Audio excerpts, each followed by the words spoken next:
Como parte de sus propuestas de campaña, Donald Trump dijo que todos los inmigrantes indocumentados en los Estados Unidos deberían abandonar el país. Hoy, él ya es presidente de los Estados Unidos y la pesadilla es una realidad. Casi 35 millones de ciudadanos mexicanos y mexicoamericanos que viven en el vecino país sin duda se verán afectados por distintas razones, a pesar de que la mayoría de las personas de ascendencia mexicana tienen la ciudadanía estadounidense y la residencia legal. La situación es complicada si consideramos que Estados Unidos y México están estrechamente relacionados en economía, demografía, cultura y seguridad, hilvanados por la movilidad de personas, bienes y dinero a lo largo de la frontera de 3.220 kilómetros entre ambos países. Son muchos los focos rojos que se encienden en cuanto a migración se refiere, y por ahora solo se han planteado propuestas que buscan mitigar los efectos del regreso de migrantes mexicanos y extranjeros por México. Pero valdría la pena analizar qué tipo de políticas públicas de migración se deben modificar para que este éxodo tenga como prioridad la seguridad humana y no solo la seguridad nacional. Quédese conmigo esta noche. El programa va a estar muy bueno. Esto es Frente a Frente, periodismo con responsabilidad. Comenzamos.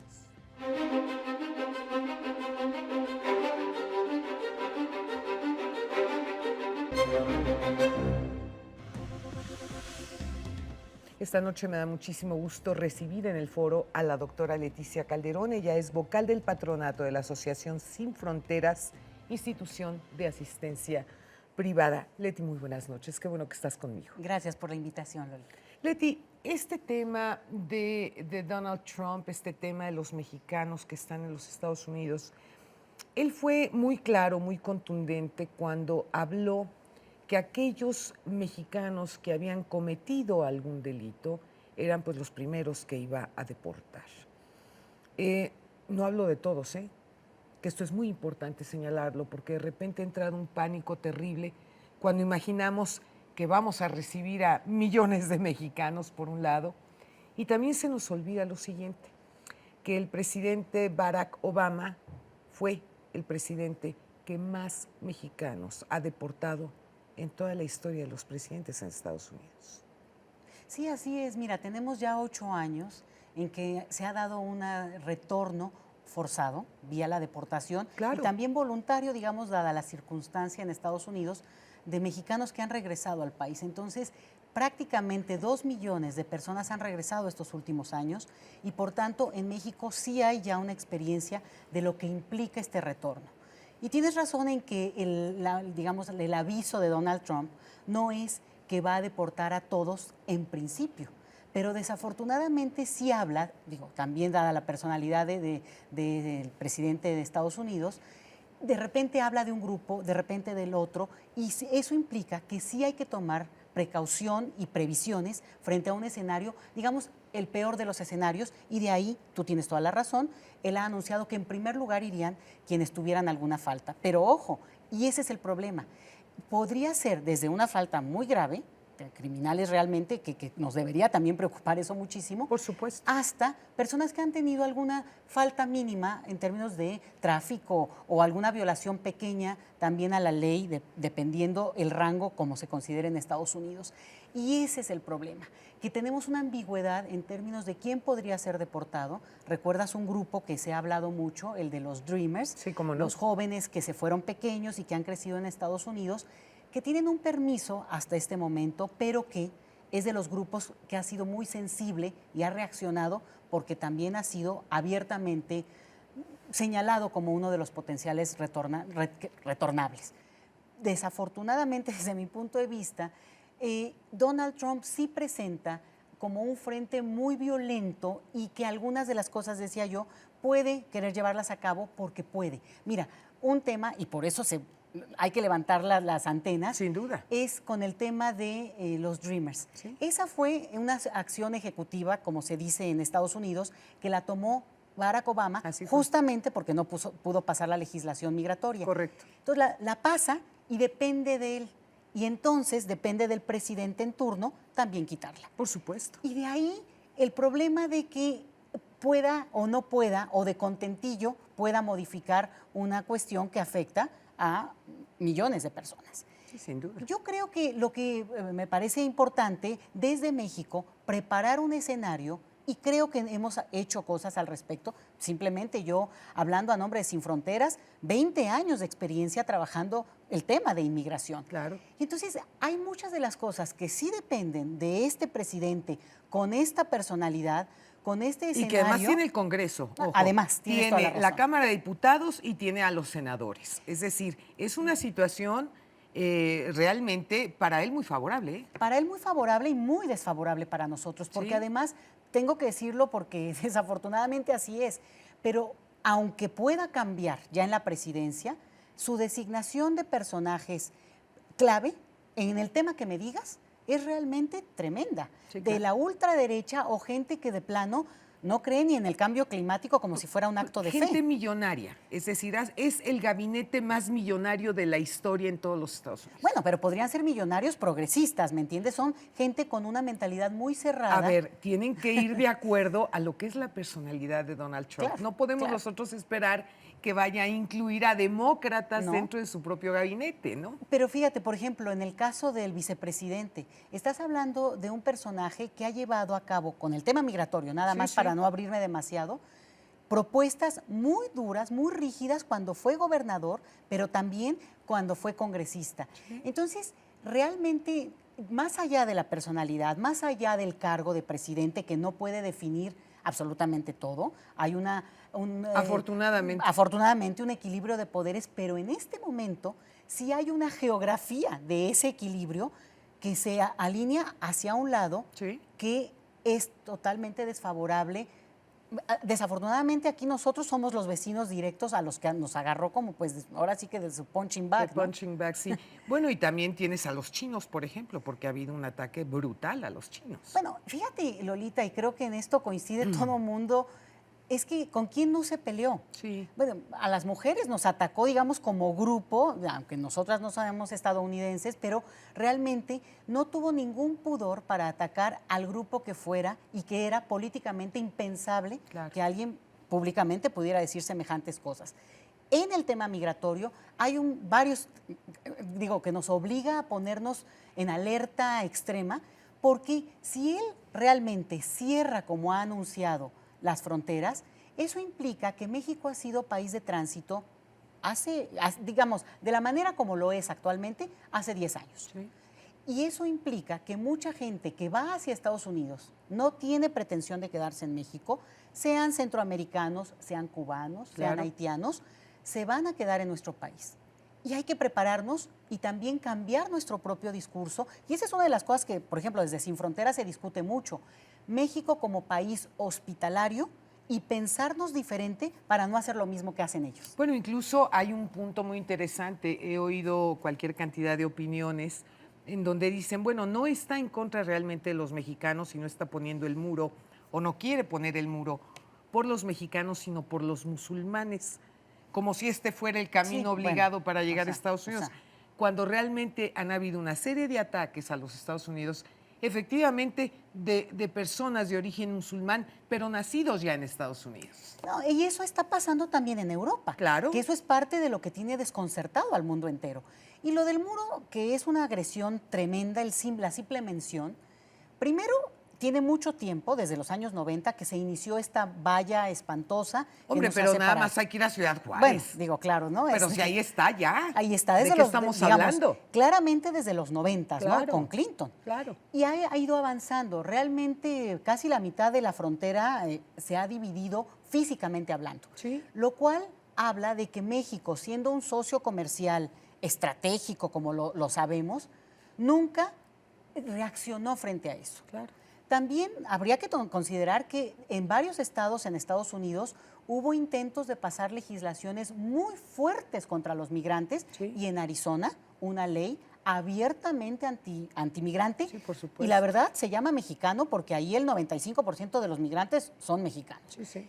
México como gobierno, como país, como sociedad, se habló del tema, pero nunca hubo una, digamos, llamada de atención diplomática, porque no nos tocaba intervenir directamente, y yo creo que es parte de lo que ahora estamos, digamos, pagando en cierta forma. Sí, la verdad es que no la tenemos nada fácil. No la tenemos nada fácil en este momento. Yo ciertamente estoy de acuerdo en que si se trata de delincuentes, de asesinos, de narcotraficantes, de lo que tú quieras, pues los mande de regreso a su casa, porque no tienen por qué estar en ese país. ¿Me explico? Pero una cosa es esa y otra cosa es indiscriminadamente regresar a todo el mundo. Digo, eso es absolutamente impensable. Bueno, es impensable, pero te digo, tú lo mencionabas al inicio, ha ocurrido sistemáticamente y lo importante es reconocer que en México tenemos una situación muy delicada con esto, familias separadas, claro, y también una sociedad mexicana y una serie de trabas que han puesto muchos problemas a los que han retornado y frente a lo que nosotros sí nos podemos hacer cargo. Creo que hay un pequeño avance ya con algunas, digamos, demandas que se han venido dando durante los últimos 5 años, que apenas se están aprobando, pero bueno, celebremos que se vayan aprobando, porque eso puede facilitar el retorno para quien desafortunadamente, pese a que no quiera, regrese al país. Este es un país con una situación, digamos, extremadamente delicada en este momento, sí, claro, a la que cada día le sumas un problema. Y lo que sería muy lindo, digamos, para ya ponerlo somos en como positivo, la nota roja, ¿no? Sí, pero sería interesante que nosotros aprovecháramos la oportunidad. Yo quisiera verlo en esa parte.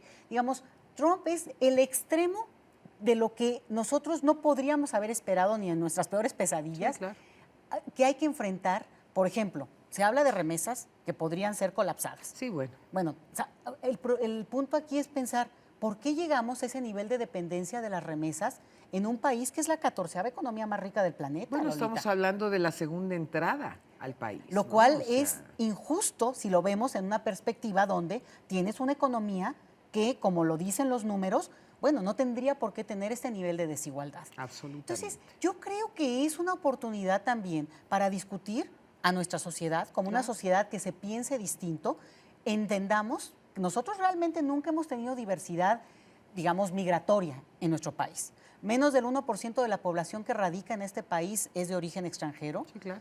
Por tanto, es probable que empecemos a enfrentar un escenario distinto en términos de vida cotidiana y valdría la pena probarnos como mexicanos en Claro. una tolerancia que no nos está dando una lección a Estados Unidos, sin que quitemos el ojo del renglón de que más del 50% de los votantes en Estados Unidos no votaron por Donald Trump. Entonces ahí también tenemos aliados, Sí. aliados que habría que también buscar y potenciar. Y un ejemplo que a mí me parece que es importante. ¿Te acuerdas que en el 94 se aprobó en California la iniciativa 187 y que después se detuvo a nivel de la Suprema Corte? Lo interesante es que la sociedad californiana se movilizó y hoy es una sociedad muy progresista, Sí. muy en contra de estas, incluso declarada Los Ángeles ciudad santuario por, Sí, sí. por las autoridades. Y yo creo que es una buena lección. Sí movilizarse, sí participar, puede tener una reacción a esta embestida, digamos, desde la derecha, ¿no? Ay, yo espero que todo nos vaya bien, porque realmente el escenario pues no es muy alentador. Es fuerte. Yo creo que, yo sí quiero reiterar que aquí en México hay sociedad civil que ha participado fuerte desde hace mucho. Absolutamente. Y sí tenemos respuestas para algunos temas que se pueden, digo, no van a resolver, pero sí aminorar un poco el dolor que significa para muchos. Mira, el retorno forzado es el símil del exilio.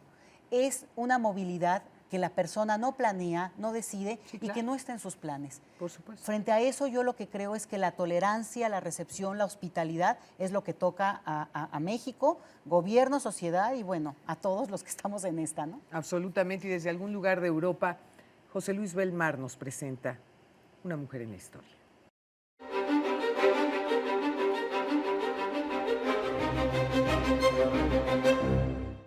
Dora Russell fue muchísimo más que la segunda de las 4 esposas que tuvo Bertrand Russell. Ella fue una mujer liberada, joven, con puntos de vista muy avanzados sobre los derechos de las mujeres y un enfoque poco convencional sobre la sexualidad.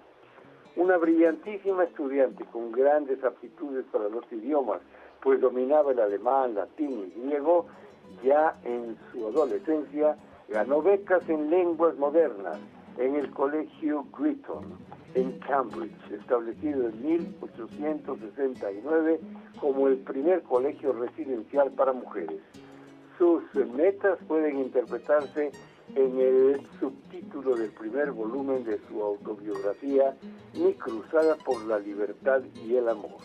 En 1920 se fue sola a Rusia y se impresionó profundamente al ver en el régimen bolchevique una visión de la manufactura de una futura civilización.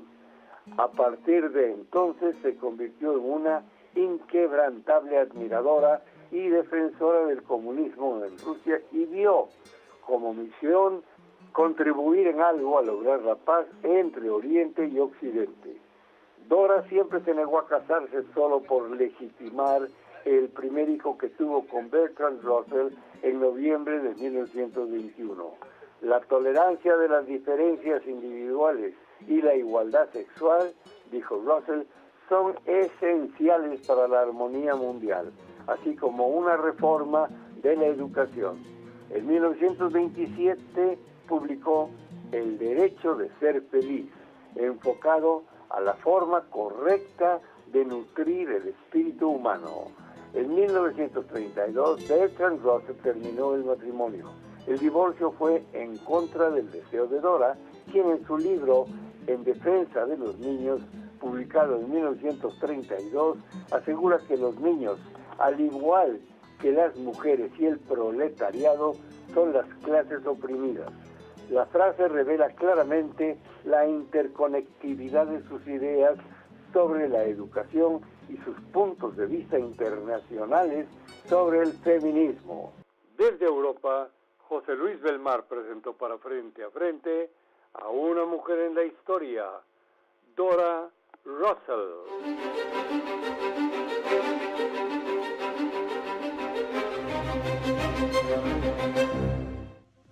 No se pierda nuestro próximo programa. México vive tiempos de cambio, tiempos de dar la cara, tiempos para hablar frente a frente. Muy buenas noches.